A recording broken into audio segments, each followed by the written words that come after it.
Enfim, nós vamos acompanhar os lances do jogo e a análise do Mário.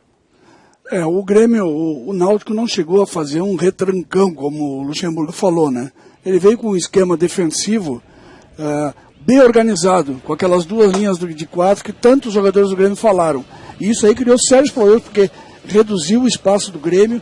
O Grêmio não teve o Zé Roberto para organizar esses lances de ataque, teve muitas dificuldades para superar. E como o próprio Luxemburgo disse, precisava de um lance quase acidental, né? E o lance aconteceu naquele primeiro gol do Marco Antônio. Esse lance do Souza, foi o melhor lance dele, que ele bateu na travessão. Mas foram dois lances apenas do Grêmio de chance de gol no primeiro tempo. O segundo do Fernando, esse chute de longe. E o Náutico teve um no fim, no último lance. Então foi um jogo muito complicado para o Grêmio no primeiro tempo, principalmente. Até fazer o primeiro gol no segundo foi muito complicado. O time do Náutico que perdeu ainda no primeiro tempo por lesão o Martinez. O Galo teve que mexer na equipe e o Martinez realmente fez muita falta porque é um jogador principal na criação. No segundo tempo o Leandro foi para o jogo e o Fernando saiu, ou seja, o Luxemburgo ficou com apenas um volante. E foi aí que criou as melhores chances. Entrou o Marco Antônio e arriscou um chute. Observe como ele está, pouco depois do grande círculo. Ele chuta, não chega a ser um chute muito forte, mas foi bem colocado e o Gedeon salta muito atrasado.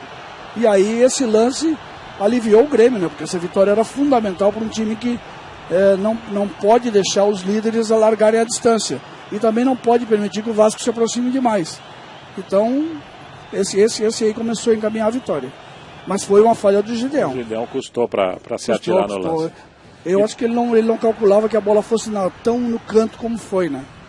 E depois do primeiro gol, o Grêmio continuou criando chances para marcar e acabou chegando com a marcação do segundo gol no finalzinho, já nos acréscimos do segundo tempo. Isso, depois da falha o Gideão teve três grandes defesas, né? Uma do Léo Gago, teve uma outra do Pará. Então se recuperou bem e teve essa falta que ele defendeu.